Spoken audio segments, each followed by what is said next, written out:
The Rad Podcast is brought to you by MoFo, male optimization formula with organs to boost testosterone.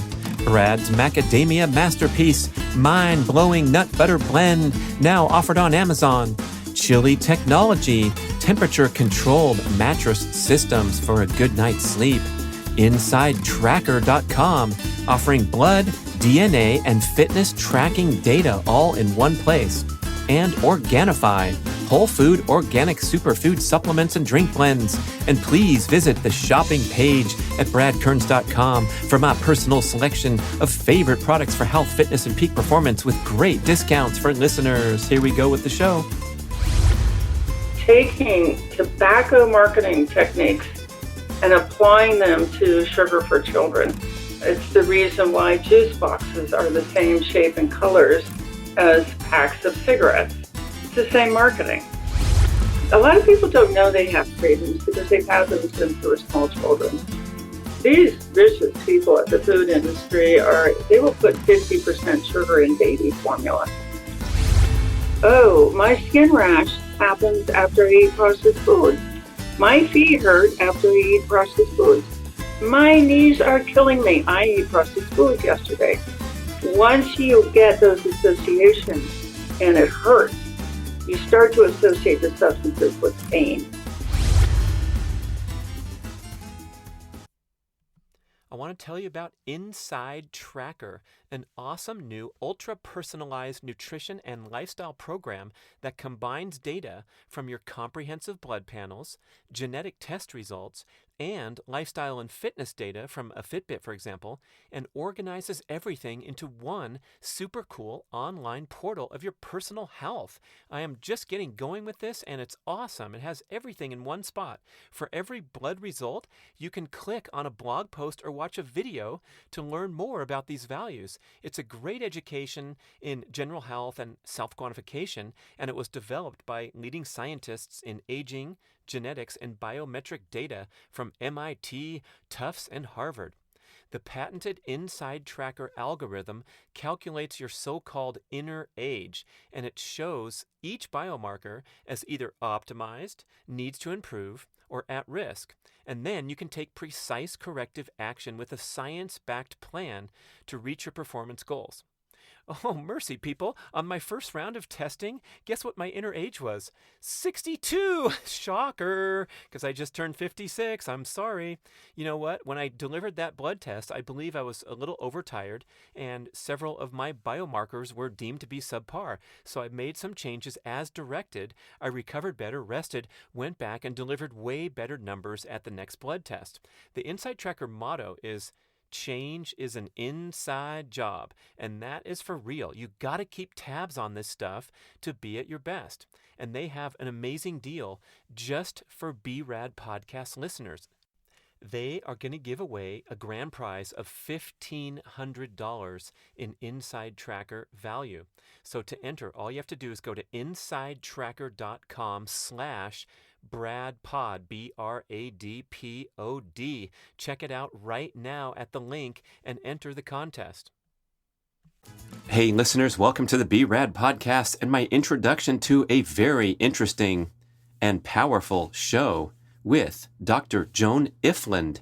She is a leading expert on food addiction, and she is the leading author and editor of the textbook Processed Food Addiction, Foundations, Assessment, and Recovery. And let me say, here on the show, we have a lot of fun shows, exciting shows. Brad talks about his morning routine and jumping in the cold water. Oh, it's awesome. And then we have some heavy shows that you really have to slow down and reflect and see how it can influence your life. And this is one of the heavy ones. You're going to get hit hard with some sobering realizations relating to the industry approach to food addiction, how the tobacco industry has used the same principles that they used to get people hooked on smoking, turn their attention back in the 80s to getting people hooked on processed foods. And during this show, There's going to be a lot of practical takeaways. One of them is a quiz consisting of 11 questions that you can also find on her website, processfoodaddiction.com. But these are 11 questions to determine whether you yourself, listener, have a food addiction. And guess what? It's a preloaded quiz because for the most part, we are all going to get loaded with 3 yeses before we even take the quiz. 3 of these things on the list, pretty much everyone does. And if you answer 6 out of 11 affirmative, you most likely, very likely, have a food addiction. So we're going to find out what to do about it. We're going to find out why the brain is wired in this way and what happens when we introduce these heavily processed foods that have truly addictive properties. I love this quote in the middle of the show where she says, look, it's a competition between your frontal lobe and the addictive reward area of the brain. And the frontal lobe comprises only 2% of the brain. The other 98% is this primitive brain that is easily susceptible to addiction. So if you already know which foods are healthy and which aren't, this show will help get you over that edge to really reflect on your behavior and make some positive changes. There's all kinds of wonderful tidbits in here. Can we enjoy life a little bit and have the occasional treat? Or is it swearing things off forever? Is Brad addicted to his wonderful, healthy, dark chocolate, 85% and above cacao content, sourced from bean to bar, from around the world, the very best? I don't know. Can you be addicted to positive, healthy foods? We're going to find out all that and more from Dr. Joan Ifland. And if you want to cut to the chase right now, go to processfoodaddiction.com and take the food addiction quiz that's sitting there on the homepage. You're also going to hear the questions enumerated during the interview. Oh, here we go. Dr. Joan's going to rock it. Dr. Joan Ifland, the leading expert on addiction to processed food. What a fantastic topic to discuss, because I think it's lurking in the background of all of our efforts to clean up our diet and start eating healthy and drop excess body fat and meet all these wonderful goals. So thanks for joining us. You're the author of a book called Processed Food Addiction: Foundations, Assessment, and Recovery. And I can't wait to get into this with you. Thank you. Thank you. I'm delighted to be here. Your background is interesting, and I want you to just kind of get us to up to speed here.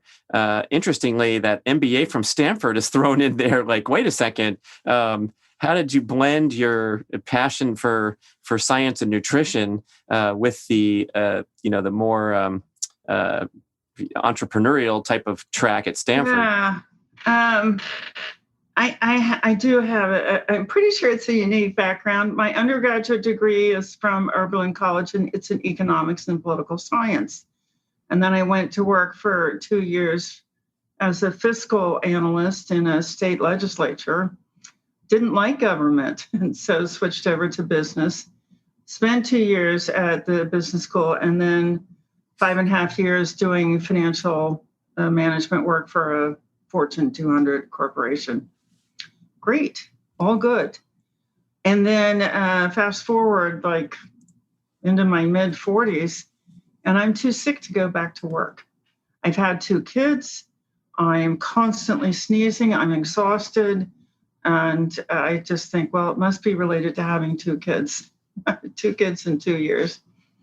No, come January of 1996, a friend of mine who I'd been doing a lot of work on anger management. I was an angry person. I was raised by 2 angry people, and it was traumatic. I didn't want to raise my daughters that way, and yet I kept erupting. And yo-yo dieting. So you think things are not related. They are very related. January 1996, I get off of sugars and flours. It's my next diet. And I stopped raging. I stopped being angry. I stopped the allergies. I stopped the sinus infection. I stopped the bloating and the brain fog and the cravings. And then in about the 3rd week of just eliminating sugars and flours, it occurred to me I hadn't yelled at anybody in those 3 weeks. And that's what got me hooked on a new career. I wrote a popular book about how to do this And I started going around giving talks about it. A big TV station almost got me on. And then the last producer said, but you don't have a degree in your field. You have this MBA. And I said, well, I'll go get one. I grew up in Cincinnati. I grew up the daughter of a biochemist who was also a corporate executive and a commander in the Naval Reserve. So, a lot of leadership there.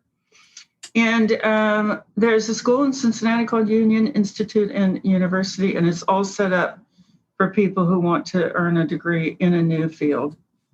So I went there. I motored through in 3 years in addictive nutrition.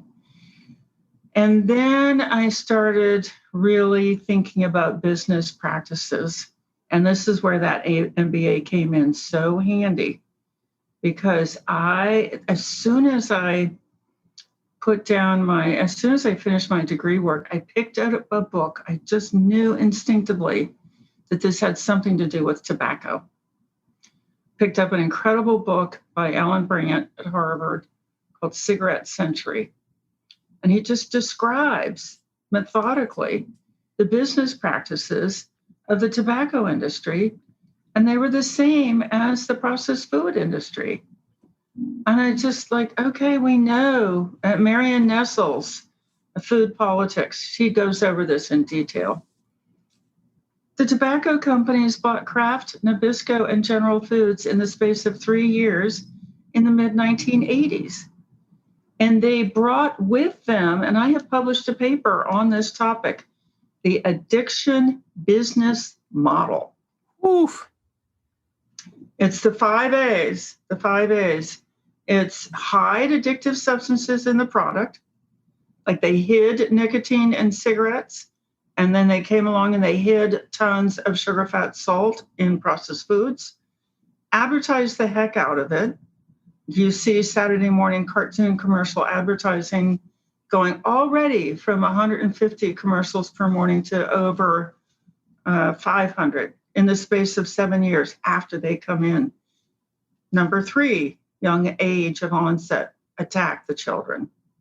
So just like they tried to do the Joe Camel cartoon campaign with 10-year-old boys, they just went after children's cartoons. And I know everybody I talk to can remember a childhood cartoon for some kind of favorite food. I remember one for a product that my mother didn't buy. I spent a lot of my childhood wondering what that product tastes like. It was a cracker. So then you have availability and affordability. You want it to be everywhere. You want people to be able to reach out and pick it up. And that was high fructose corn syrup coming in, driving down the cost of sweeteners. And then they knew that they could make this product cheap enough that people could buy it often enough.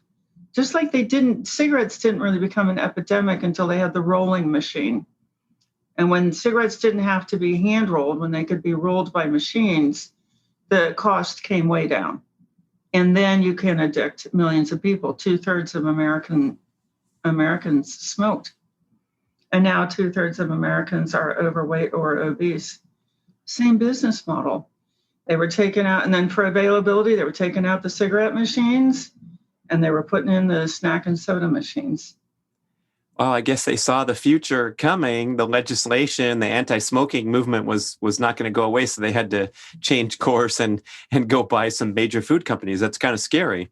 Well, and at the same time, government's coming down on them so hard finally for the cigarettes. And there's the government promoting.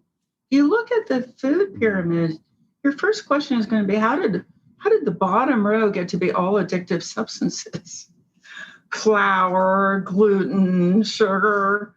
Well, it's because there was a corrupt administrator of the Dietary Guidelines Committee from a nutritionist from Harvard who was taking money from the sugar industry. Mm-hmm. So not only do you have the government coming down on you so hard, goodness, they're promoting your addictive substance. Those executives must have been dancing in the hallways. I find it having a conversation about this is a little challenging even here in 2021 because the programming has been so successful. And I'll get pushed back from people that just can't seem to fathom that the great ivy-covered walls of Harvard University have the potential for corruption, or the U.S. government dietary guidelines committee that's making the pyramid, and information coming out now that they basically took bribes and did all kinds of backroom maneuvering. It's just it's just hard to fathom and hard to advance that argument. Great book about it. It's called The Big Fat Lie by Nina Telich-Holtz, and she's a reporter turned advocate, and she just details it. It was a guy named Mark Hegstead. He was a nutritionist at Harvard. He wrote the paper identifying fat as the culprit in heart disease rather than sugar. And we now know that sugar is the culprit in heart disease. Yeah. It's a playbook. It's a strategy. You have this very, very difficult to read. I mean, just because it hurts so much. There's a paper in the depository at University of California, San Francisco. The tobacco companies were required as part of their settlements to put about 40,000 internal documents in that depository. And they've discovered a chilling description of taking tobacco marketing techniques and applying them to sugar for children. So lots of logoed items. You have toys in the house that have the Hawaiian punchy logo on them. Like we used to have a Marlboro logoed lighter for our cigarettes. And it's the reason why juice boxes are the same shape and colors as packs of cigarettes. It's the same marketing, just transferred to children. It's really, out of all the things that are just hard to get your brain wrapped around, is the idea that you would alter children's brain function in order to get them to crave and nag their parents for these products. Yeah, it would be hard to play devil's advocate here for a moment, but I'm wondering, really, how do these people sleep at night? Do they have some nice rationalizations where they're saying, look, kids burn a lot of energy off, so they need to consume sugar? Or, what do they stand by when they're challenged? Because I'm sure they've absorbed some blows over the years from people like you and the other advocates. And what's the comeback that you typically hear? They're just in denial. So there are two quotes that really illustrate, I think, the thinking of these executives. One is from a book called Cigarette Papers. And an executive is quoted as saying, I would rather have a shorter life with the pleasure of a cigarette than a longer one without. Well, that's an addict. That's addict thinking. I would rather have my substance than have a great life. That's just addict thinking. And then the other one is from Sugar, Fat, Salt by Michael Moss, a new book. And it's shocking, but he kind of defended the food industry. It's like, what? He said that they were making it, they felt like they were making the food fun. Well, I know that's not true. I happen to know, I've only met him once, but he's been on national TV with us. I don't remember his first name, but his last name is Lee, Dr. Lee. He's been on television saying this, so I'm not sharing anything out of school. He was the director of research for one of the big food manufacturers. I gave a talk to the American College of Nutrition at one point. He came up to me afterwards and said, you're spot on. I had 3 scientists on my research staff whose sole job it was to make the products addictive. So they know what they're doing. They're doing it explicitly. They're using MRI brain imaging technology to make the products as addictive as possible. There was one consultant also out of Harvard. He has a Harvard degree, a PhD in experimental psychology of marketing. And he devised this method for maximizing the amount of sugar, fat, salt in processed foods. You could maxed it out to the point where people would still buy it, maximum addictive properties in it. And he went around to all the corporations, and he's now worth $45 million to reformulate their products. He's the one who put sugar into tomato sauce, for example, pasta sauce. Right. Just the maximum amount that doesn't make it an unpleasant taste or something is what you're saying with that sugar, fat, salt formula, that secret formula. Yeah. And Michael Moss changed his mind. His first book, Sugar, Fat, Salt, he only uses the word addiction once, and it's a long book. He talks about the bliss point. But in his second book, which is called Hooked, he openly admits in the beginning, he said, I wasn't sure about addiction, but now I am. And the whole book is about these very deliberate things that the processed food companies do to create that hyperactive reward system in the brain, which is what an addiction is. Right. And it's easy to kind of scoff at the comment that you made about the smoker would rather have their cigarettes and die sooner. But I suppose all of us have to take a deep breath here and look in the mirror and wonder where we stand on that continuum, because we all are going to tout the desire to enjoy life, and it's so integrated in the culture that, the hot fudge sundae comes on your birthday. I talked on a few shows recently about the slice of cheesecake that I had on my birthday, and I enjoyed it so much, and it was wonderful. I don't eat it every day, but I wouldn't want to give that up because it's part of enjoying life. I don't want to be an ascetic all the way down the road. But where do we stand on this continuum where a lot of things in our shopping basket or in our daily habitual consumption could be categorized as we're addicts? So this is, I just love this question. You've gone right to the core of the recovery. And Michael Moss in his recent book says that Americans are eating 67% of their calories in processed foods. And he also describes research showing that the taste of sugar, fat, salt in the mouth reaches the brain in half a second. There's a reaction in half a second, as opposed to any other drug, which can take up to 10 seconds or 10 minutes, because it's reaching the brain through the bloodstream. Okay, so we know these are highly addictive. We know that Americans are eating 67% of their calories in these substances. It's not food. The brain's not reacting to it as food. And we know that 1 million Americans die every 2 years from diet-related diseases. Okay, so this is serious. But what we don't generally recognize is that these substances, because they're hyperactivating reward brain cells, they're pulling the blood flow away from the frontal lobe. And so this is why you have these epidemics of attention deficit, learning difficulties, poor decision-making, poor impulse control, and loss of memory. All those cells are in the frontal lobe, and they're not getting enough blood supply to work. So part of the answer to your question is we create, like in our services, we create awareness gradually. Okay, so it's not just how much fat tissue is on my body. It's all my cognitive functions, my executive function. And then you look at things like unstable blood glucose and unstable cortisol and adrenaline. You look at the downregulation of the feel-good pathways in the brain.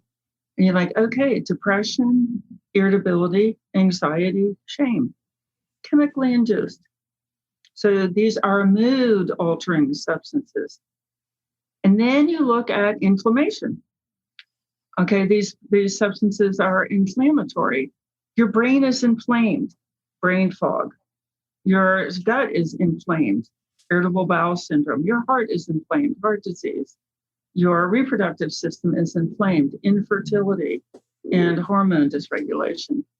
Okay, so you've got that list.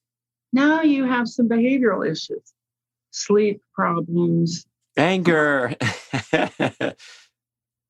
So the way you creep up on this is you tell the truth, make people fully aware of what the consequences are. Now a natural process can begin. And that natural process is a gradual awareness of the full impact of these substances on the person.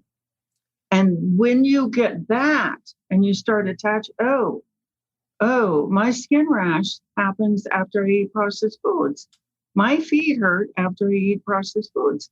My knees are killing me. I ate processed foods yesterday. Once you get those associations and it hurts, you start to associate the substances with pain.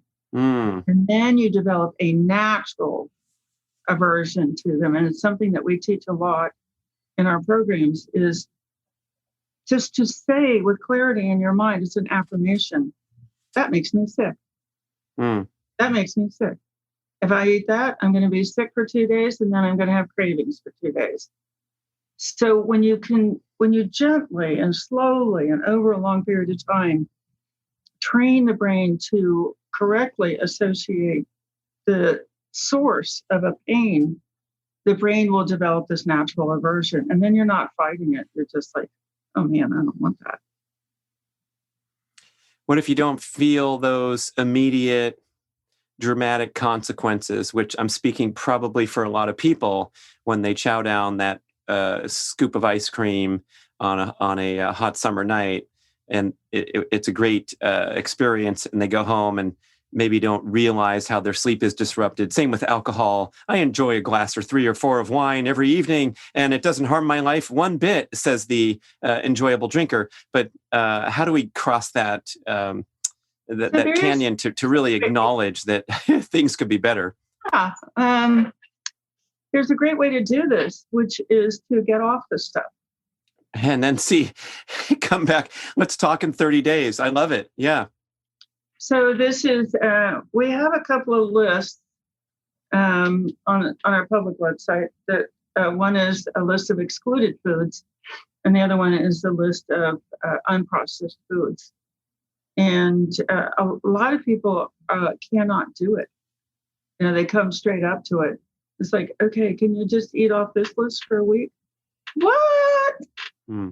Then you know that is the ugly head of the addiction rearing up, saying, no, we don't want to try this. No, we don't. No. I don't know. If I have the guts to do it, I'm going to do it. I'm going to give you my imitation of the addiction inside the head. Ready? No. We don't want to do that. No, we don't want to try that. No, we don't. That's the addiction. That's the voice of the addiction. The soul of the person is like, try it. Just, get this burden off of this person. But the addiction's like, no, we don't want to do that. So there are two voices going on in the head. There's the voice that's in the frontal lobe. Those brain cells are putting out messaging. You can hear it. And it's like, that hurts. That makes us hurt. That hurts us. That's painful. But the frontal lobe is only 2% of the brain. You have 2,000 soldiers up here defending you. And then you've got 98,000 soldiers that have been co-opted by the food industry through this very intense messaging, highly addictive substances. It's how you create an addiction in another person. It's kind of fun. I mean, I think it's really fun to get off the stuff and say, wow, I didn't know I had that pain behind my ear, but now I see that it's gone. So there's something called subconscious impairment where you're not aware of it because you've always had it. Let's talk about nootropics. These are supplements designed to improve cognitive function, memory, and creativity. And I'm taking 3 products from a company called Nu Optimal, NU Optimal. The products are MetaFocus, which promotes flow state and improves processing speed and mental clarity. It contains ingredients like phenylalanine, B12, ginkgo biloba.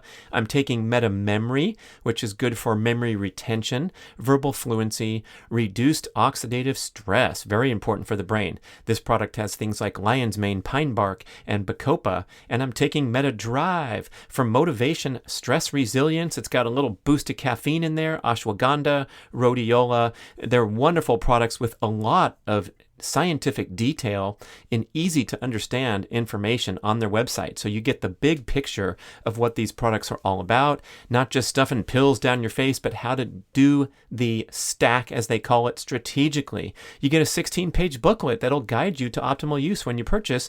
And guess what? 60-day money-back guarantee and 30% discount from me. Listen, I'm not a coffee guy, I'm not a drug guy, but I'm always looking for any type of natural edge I can get, especially for cognition. So, guess what? Let's avoid that sugary junk food. Let's get enough sleep, take a power nap when you need one, and consider trying some nootropics to see if you get a natural brain boost. So go visit newoptimal.com, NUOPTIMAL,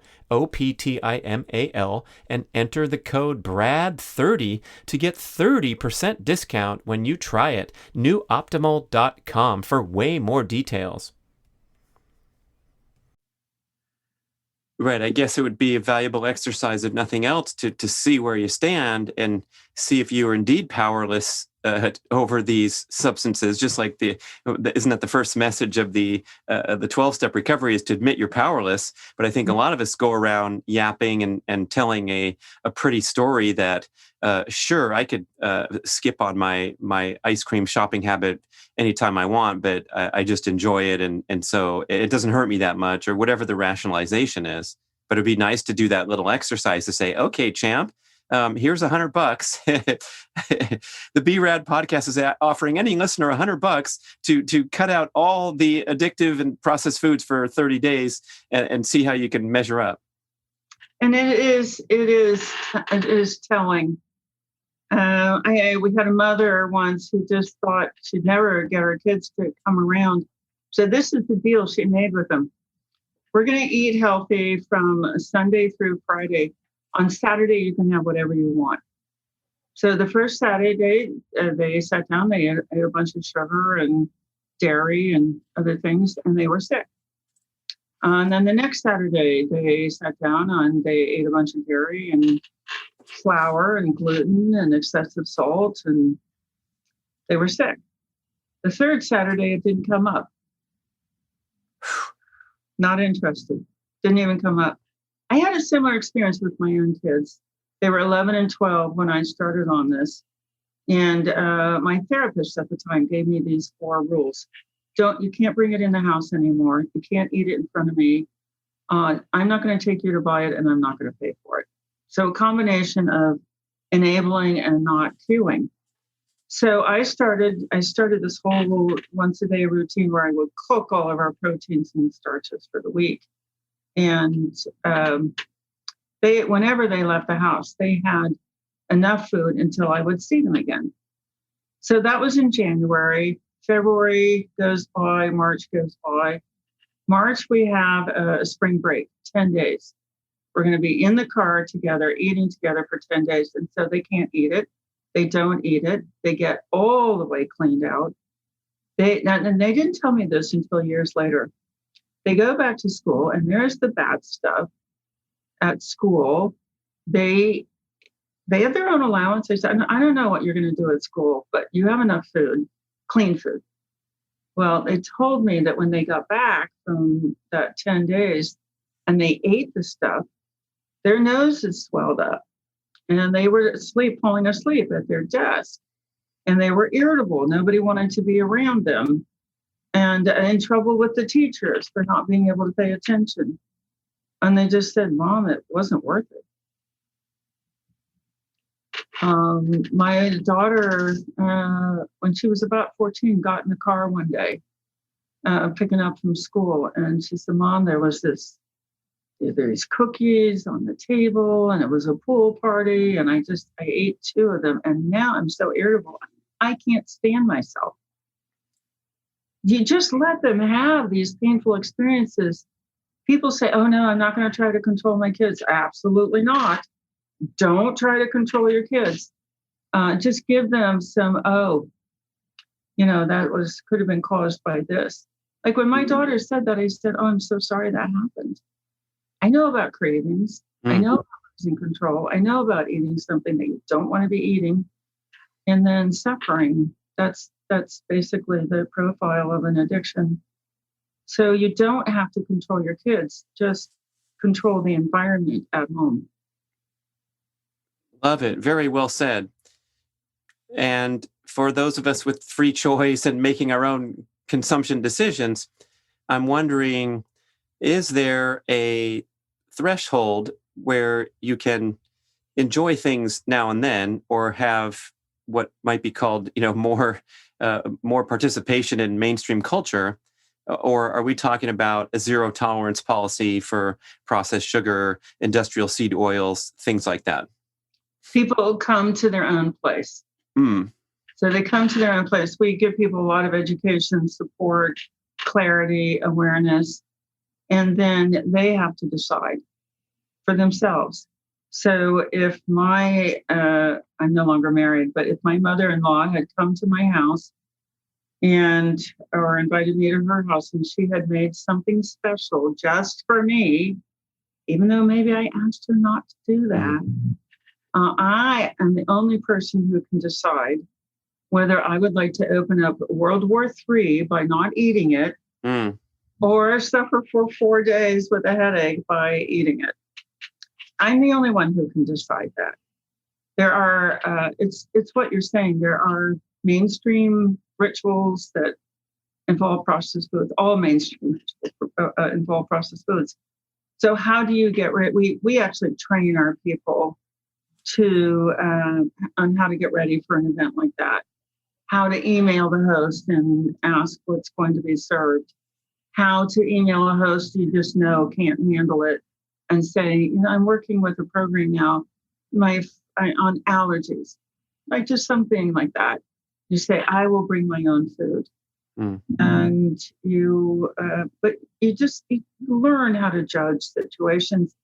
What food is going to be there? How tempting is it going to be? How much are the addicted brain cells going to be agitated to the point where I lose control and eat something I don't want to eat? These are massive skill sets. I'm going to agree with you. This is not. It's easy once you have the hang of it. Like it's easy to swim once you learn how to swim. You have to learn how to swim. It's easy to go to a social event once you've been trained on how to recognize when the cues are building up and the triggering is building up. How to step outside and walk around the block or get your support system on your cell phone. It's all strategies and training. It's brain training. Well, I love that that strategy out of the gate to acknowledge and admit to yourself that these are addictive, inflammatory, nutrient-deficient foods that not only inflict long-term disease risk upon your being, but also the short-term consequences that may be under your level of awareness, perception, such as your angry outbursts that you talked about. You probably blame those on the actions of the people that you were angry at until you had that 2-week period where it's like, wow, I haven't yelled at anybody, even though they've done run their same old number that they always have. Oh my goodness, what a revelation. But it's exactly right. What you just said is exactly right. It was all justified. All the yelling, the criticism was all justified until that moment. It's terrible because it is subconscious. The medical community is not trained in this. And they are really sometimes like just this new book, Metabolical by Rob Lustig. He just describes how the medical industry was created as the marketing arm for the pharmaceutical industry. That is the origins of the medical system. The dietitians are the marketing arm, the professional arm of the processed food industry. 40% of dietitians work for the processed food industry. When you go to their conferences, the biggest pavilion in the middle of the floor is Kraft. and Nabisco's right next to it. It reminds me of I went to a college recruiting night with my daughter when she was of age, and we walk into the gym, and front and center, dominating the middle row of the gym, is the Army with these super cool backpacks that they're handing out to every kid within arm's reach. And then you go over in the corner and you see the 4x6 card table that's folded up by the representative from UC Berkeley or the nearby Cal State University, Sacramento, whatever. But you can't touch these guys handing out an $18 backpack when you're talking about a flyer at the small table. Yeah, exactly. So it's a huge field. It's emerging all the time. The research here's the textbook for the field. There are 2,000 studies. This textbook is built on 2,000 studies. It's the debate about whether it's there is over. The big challenge now is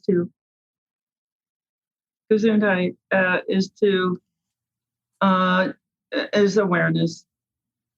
No, this isn't an eating disorder, and it's not a weight loss program, and it's not childhood issues, and you have to deal with childhood issues, but it's not self-sabotage, it's not genetic, it's an addiction, it's a substance dependence issue. And then you choose to change all of your focus right to these addicted reward center cells. And that's the main key thing, is you're keeping those cells from erupting and releasing so much craving neurotransmitter that those cells are controlling behavior. It's a competition between the frontal lobe and the addicted cells. And you want your frontal lobe to start winning. Wow, well said. I think that's the pull quote of the episode right there, that competition, that battle. And I think we're all familiar with those voices talking to each other on one shoulder or the other, including that voice that says, you know what, I'm deserving. I've had a rough, busy, stressful day, and now I'm going to sit down and stick my hand to this bowl of popcorn because I'm a deserving individual. I need to relax, and whatever the message, the story is. Yeah. So we know that the stress brain cells are very closely entwined with the addicted brain cells. So stress eating does not exist. Stress activates the addicted brain cells, and then you're eating addictively. Emotional eating doesn't exist. Like if you look up in the diagnostic manual for addictions, you don't see like emotional alcohol use, or you don't see stress cocaine snorting. It's because those are clear. They are substance use disorders. And they know that the emotional and the stress come from the addiction. So the other way around. Yeah. Would also the addictions present themselves when your emotions and stress levels are high? So it's a continuous circle. It doesn't have to be one before the other. It's a cycle. The stress activates the addiction, and then the addiction activates the stress. It's nasty. It's really nasty. And people will experience it in the advanced stages of it. You have these conversations inside the head. It's like, oh, I'd really like to eat that. No, I'm not going to eat that. But okay, well, I'll just eat this one. Oh my God, I ate the whole box. Now I have to go to the grocery store. Well, I'll get 3 boxes. I'll put 2 in the laundry room, and I'll eat the other, and put the other one back. And then, oh my God, I hate myself. I hope nobody sees me. This is a constant stream of thinking in the head of somebody who's got this addiction in the advanced stages. Well, I also like this is a line from your bio information where you're saying that it's really not your fault, rather than a moral or emotional weakness that you continue to see these foods showing up in your shopping cart and your cupboard. It's just a result of addiction, strongly driven by the big food machines, which brings me to a question where you're saying the awareness is out there now, the science, you have 200 references in your book, but we're fighting a mighty beast with a lot more money than the nonprofit food advocacy group. So where do you see this thing playing out? I mean, tobacco essentially has been taken down pretty successfully, at least in our country. Now I'm sure the tobacco companies are rising their profits in the developing countries that haven't caught up. But where do you see this food war playing out between the individual, well-meaning consumer and the giant food conglomerates? Well, this is where you come in. This is so arresting. It's almost like once you hear this information, the whole world starts to make sense. So honestly, people like you are going to get it out there. There is a whole communication system that's not controlled by big media. Big media is totally dependent on the processed food manufacturers for advertising revenue. So you can look at the one fad after another promoted by media. They all make food addiction worse. All of those fads make food addiction worse. And you just, like, I am going to a conference, I'm going to Low Carb USA in a month or so. Practitioners are showing up at those conferences. They're watching this. We've got a couple of doctors who are working with us. And how do we integrate this with our practices? We now have a system. That was the other place where my MBA came in handy. We have a system, it's called immersion recovery. So we've been immersed in the food industry for our whole lives. Now we can be immersed in recovery. How did the food industry get us addicted? A lot of it was messaging, because 98% of the brain automatically stores whatever it hears. It doesn't have a filter. It was developed in a time when everything was true. You didn't have language, so nobody could deceive you. If that was a tree, that was a tree. It wasn't a fake tree, So this part of the 98% of the brain, it's been evolving over 7 million years. The primitive brain, 7 million years. The midbrain, 3.5 million years. The frontal lobe, 200,000 years. Tiny. It doesn't get any control over the rest of the brain. But what it can do is it can control the messaging that reaches the rest of the brain. So that's where we come in. We have an online community, the Addiction Reset community, the ARC, and that's what we do. We over Zoom, we have 15 hours a day of positive, live messaging. You have control, you have power. This food really does make you sick. And so we're gradually replacing this is really fun, and look, everybody's eating it. And no, those diseases are caused by something else. That messaging is how we got sick, and positive recovery messaging is how we're making people well. So we now are training peer support people and getting them a job. So the fees, we have a system now where the fees that are paid for the recovery program, the Addiction Reset community, most of them go to a manager. And so as people recover from this is a devastating disease. As people are recovering from the disease, they can train and become a peer support manager and earn an income. So that's a business model. I never heard it anywhere else, but it's a business model. And I'll tell you this, I don't tell very many people this, but I'll tell you this. I graduated from college in 1974. Everybody wanted to be a lawyer. We'd had the civil rights movement. We'd had the anti-war movement. They were successful. Everybody wanted to be on the right side and become a lawyer. So they all went to law school. The law schools were packed. They all graduated, and there weren't enough jobs for them. So what did they do? They just started their own practices. They went around and told people their rights. You have a right to sue. That's what the courts are for. And they've been criticized. Now we're a litigious society. We sue for everything. Yeah, but guess what? A lot of people aren't doing bad things anymore because they know they're going to be sued for it. So my idea is to train hundreds of thousands of processed food recovery advocates, and then the society will change. That's my plan. do you have a community going right now? You reference the community. Is there a website? We can skip to, we usually will have you say goodbye with all your contacts, but what website are we talking about here? Processedfoodaddiction.com. Oh, okay. That's easy. Yeah, processedfoodaddiction.com. We have all of our services there. We have our basic community. We have a lot of free stuff. I think the thing that will interest your listeners the most is we have a self-quiz.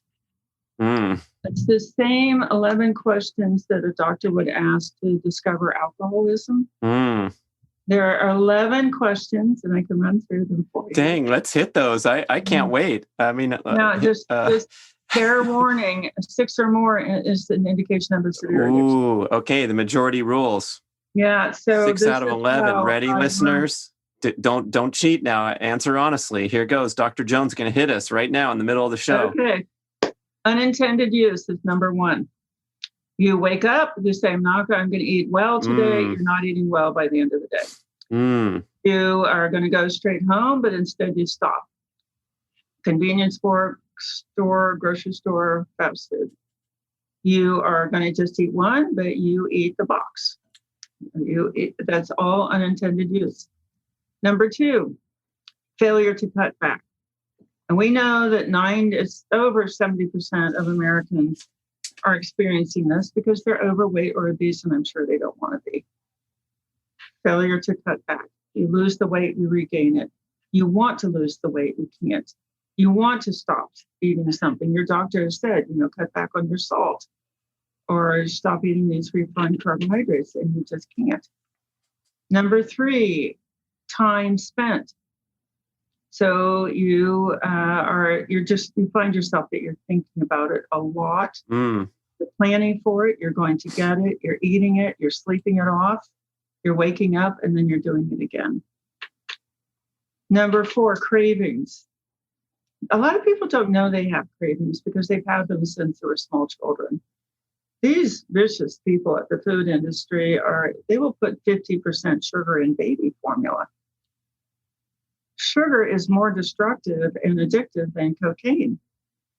We've got 3 different really good studies showing it's worse, more destructive. It will do more brain alteration than cocaine. And yet, I was 44 years old before I knew I had cravings. And I didn't know until January 4th, 1996. I'm sitting at my desk. I am 4 days off of sugar and flour, and I go from breakfast to lunch without thinking about food for the first time in my life. Cravings. If you're thinking about processed foods and you're not hungry or it's between meals, that's a craving. Number 5, failure to fulfill roles. So you know that if you didn't have brain fog, you'd go for that promotion. Or if you could get down on the floor with your kids, you would. Or if you weren't craving so hard, you would go to bed with your spouse instead of waiting until they go to bed so you can go get something out of the laundry room. And the next one is relationship problems. Somebody wants you to stop, you can't stop. Somebody's criticizing you for your body shape, you can't fix it. You're not connected because you're craving so hard and your brain fog so hard, you really can't look at another person and figure out what to do for them. And then there's activities lost. So you're just not going to things anymore. You're too tired, you're too brain fogged, you're too depressed, you're too ashamed of your body shape, and you just start cutting out activities. The next one is hazardous use. So that you just think, oh, that's drunk driving. We don't do that. Yes, we do. People can eat enough processed foods that they are numbed out. They're not seeing. There is such a thing as blackout eating. There's pulling out of the fast food place, driving with your elbow while you're eating. So there is hazardous use for sure. Then there's eating in spite of knowledge of consequences. That is a number 1. Everybody does that. Number 2 is eating more than you used to. Almost everybody does that. And then the last one is eating for reasons other than hunger. So you are angry, or you're tired, or you're depressed, or you're stressed, that's drug use. That's not food use. Everybody does that, I would argue, as well. So this was a tough quiz because we got preloaded with 3 yeses, and all we need is 6 to be qualified as a food addict. Boy, that's a real eye opener. Yeah. I love that quiz. The thing, so I've given this quiz to hundreds of people, and the 6 that really pop up are use in spite of knowledge of consequences, eating more than we used to, eating for reasons other than hunger, and then it's the first 4. Almost everybody has all 4. I've tried to cut back and failed. I eat more than I intended to. I'm spending a lot of time at this, and I have cravings. So it's if you believe that statistic, the Michael Moss statistic, Americans eating 67% of their calories in these highly addictive substances, then you would expect to see that. It's the thing that the book really showed me. Everything that you would expect to see if this was an epidemic of severe addiction is there. It all lines up. Now, let's say I'm fully bought in. I've been on a healthy path for many years, and I really love my 85% or higher dark chocolate that I tend to consume a lot of, and look for different brands around the world and become a connoisseur, just like someone who enjoys wine and orders from the wine club and sources the best products. Could those possibly land somewhere, even though they're widely regarded as healthy and non-damaging? Can we kind of transfer these addictions to healthy eating, or is this outside of the scientific realm? Well, this is really such an excellent question. There are quite a few reasons why processed food addiction recovery is much, much harder. And I don't want to discourage anybody, because now we have a program. Over these 25 years, I finally figured out what does it take. And we have a way to make it easy. But one of the things about processed food addiction, it's the only addiction recovery where you're actually getting off the substances. Every other addiction recovery program, I don't care what the drug or the behavior is, transfers the addiction to processed foods. Oh, mercy. Yeah, the cigarette butts outside of the AA meeting, littering the parking lot, and the coffee being drunk like it's going out of style. And That's all scary. the cookies and all the cakes there, and all the service, yeah. And so it's the dumping ground for. It's like the welcome dumping ground. We welcome all addicts to come in and switch so we can make more money off you. Well, yeah, the staff doesn't want them to get off processed foods, because then the staff would have to deal with somebody who's just in the first couple of days of not being ever numbed out on anything. And we're all ready to deal with that. We're ready to. It's all virtual. Our whole program is just online. But just that eye-to-eye contact. You're okay. You're okay. You're okay. Just come in and sit with us. We got 15 hours of programming, and then we got lots of tapes you can fill in the rest of the hours. We're just about to move to 24 hours. We're all around the world. The tobacco companies have the advertising and the distribution relationships all over the world, which is why this became a global epidemic so fast. 20 years, nothing. So now we do have a really big answer, and it is just connect with somebody else. There are parts of the body that are working just fine. They haven't been worn out by the addiction. And there are the parts of our well-being that thrive in connection with other people. And this is hard because this is an addiction that isolates people. You get a body shape that is rejected by culture. You're too tired and depressed and brain fog to do anything other than, watch the Food Channel. And so there are a lot of skills. It's just the skills of being liked by everybody. These are the kids that were on the edge of the playground being rejected by their peers. So just getting used to being liked and accepted and celebrated and admired. It's a whole skill set, relationship enhancement. It's fun, though. I got to tell you, it is super, super fun. People have been told that you're never going to be out of pain, and then they're out of pain. Right. Or your stomach is never going to repair, and then the stomach repairs.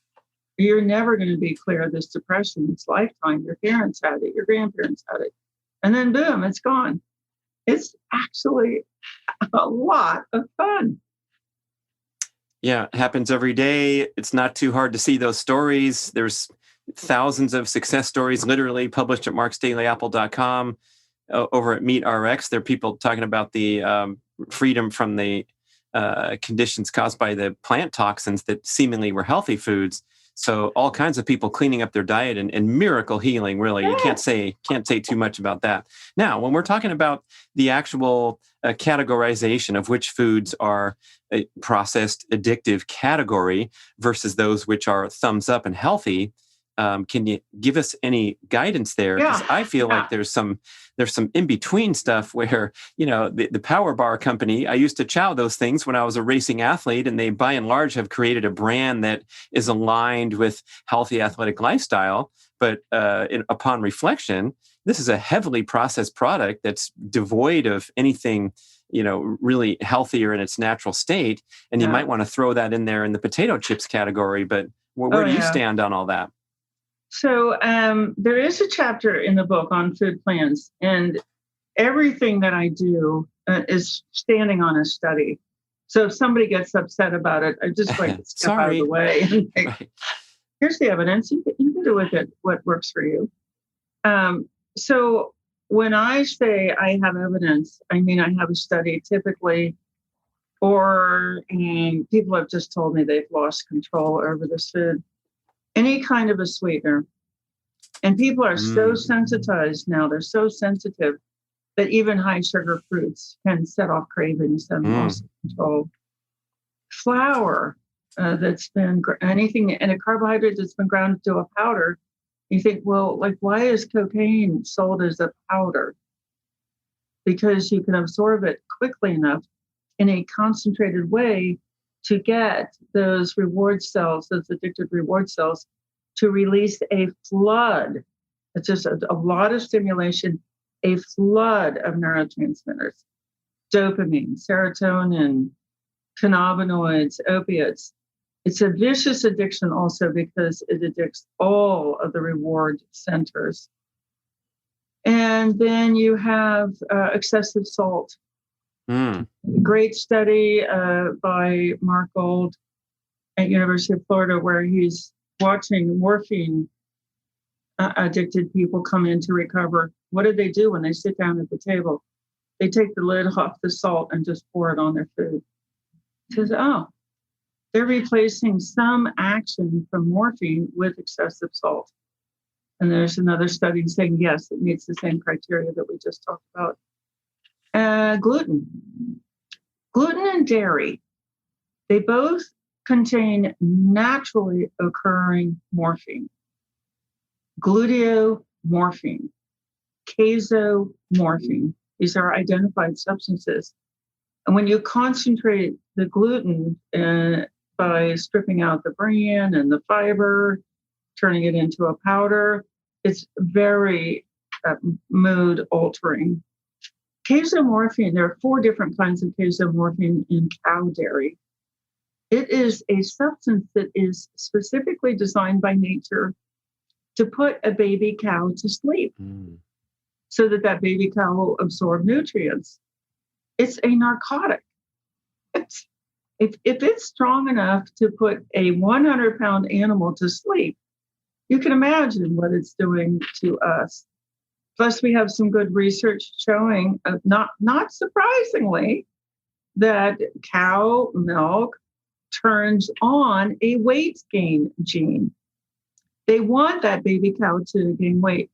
It turns on a weight gain gene, an acne gene, and a prostate cancer gene.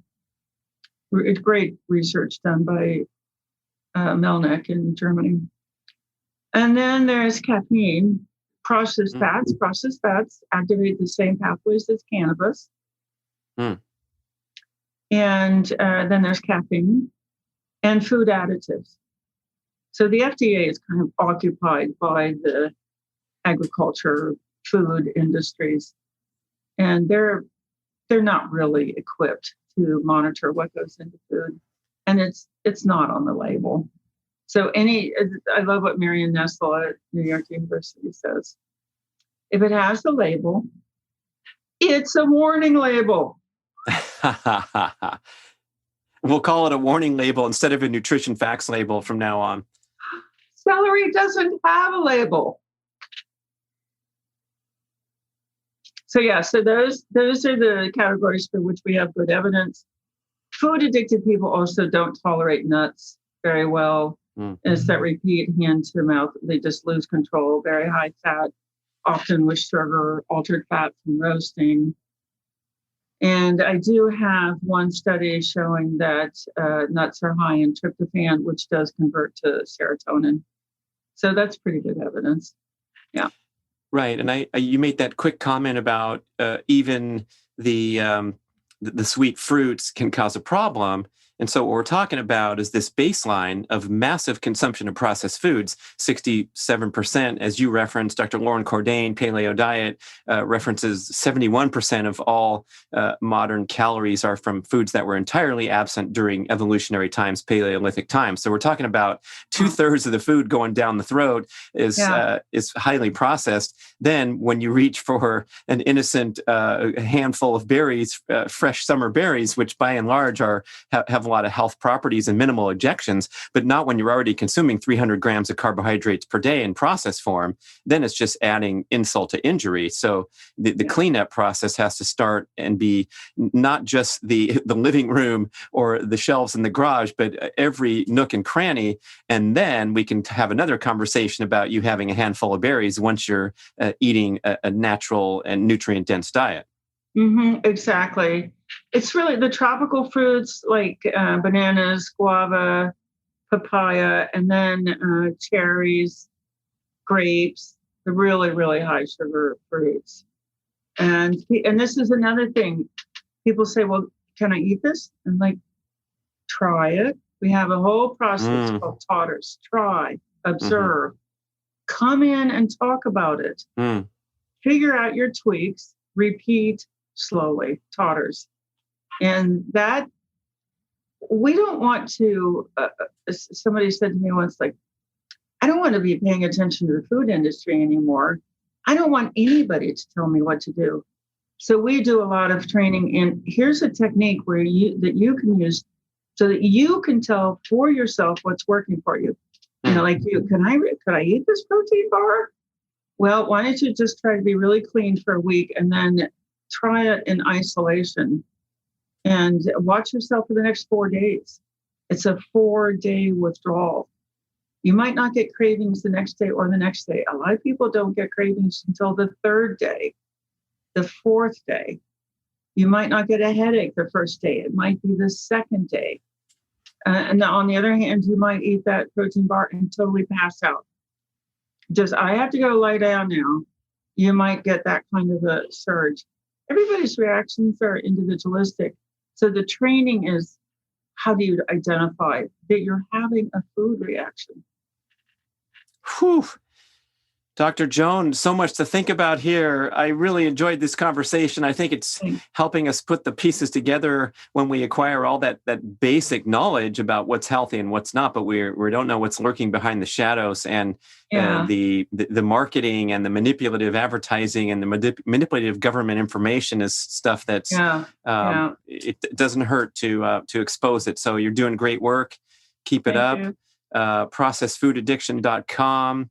We can also follow you at drjoanifland.com and any other tidbits you want to mention for people. A lot of people love our Facebook group, Food Addiction Education.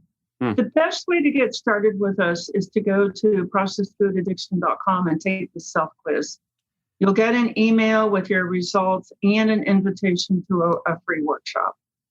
And there we'll just go over, what does it mean to know that it's not your fault? What does it mean to know that you've had all these diseases and that they could go away? It is a lot to think about. And I'm very grateful to you for getting the word out there. It means a lot. Thank you so much. Keep up the great work, Dr. Joan. Thank you for listening, everybody. That is a wrap on a powerful show. Da-da-da-da-da-da.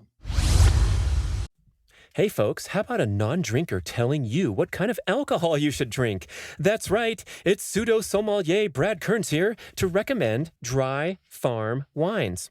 Why? Because if you choose to drink, I want you to be healthy and make a superior choice to the mainstream commercial wines. Listen to my podcast with Dry Farm Wines founder Todd White. The insights were astonishing, especially that most all commercial wines are loaded with dozens of chemicals that the FDA allows in your wine, but don't have to be listed on the label. And the sugar, oh my goodness, the sugar levels can be as much or more per liter than Coca-Cola, but difficult to taste due to the acidity in the wine. Dry Farm Wines is a membership club where you're shipped hand-picked wines from old-world family-run vineyards in France, Italy, Greece, and Sicily. These wines come from non-irrigated vineyards hundreds of years old that deliver a tastier, higher antioxidant grape, and they're independent lab certified to be completely free from chemical additives and naturally 100% sugar-free. That's right, the sugar was allowed to ferment out instead of be arrested by chemical intervention in the name of pleasing the average consumer palate that has a sweet tooth. The Dry Farm Wines Club has taken off like crazy because ancestral and keto enthusiasts, people who care about their health, appreciate a sugar-free wine. You'll enjoy the variety, the taste, and the pleasant sensation in the aftermath of burning through the alcohol buzz and going on with your life without a hangover. So if you care about your carb intake and your overall health, Dry Farm Wines has a special promotion for podcast listeners. Get your first bottle for a penny when you enroll at dryfarmwines.com/Brad or click on the Dry Farm Wines at the bradkearns.com shopping page. Cheers. Thank you for listening to the show. I love sharing the experience with you and greatly appreciate your support. Please email podcast@bradventures.com with feedback, suggestions, and questions for the Q&A shows. Subscribe to our email list at bradkearns.com for a weekly blast about the published episodes and a wonderful bi-monthly newsletter edition with informative articles and practical tips for all aspects of healthy living. You can also download several awesome free ebooks when you subscribe to the email list. And if you could go to the trouble to leave a 5 or 5-star review with Apple Podcasts or wherever else you listen to the shows, that would be super incredibly awesome. It helps raise the profile of the B-Rad podcast and attract new listeners. And did you know that you can share a show with a friend or loved one by just hitting a few buttons in your player and firing off a text message? My awesome podcast player called Overcast allows you to actually record a soundbite excerpt from the episode you're listening to and fire it off with a quick text message. Thank you so much for spreading the word. And remember, be rad.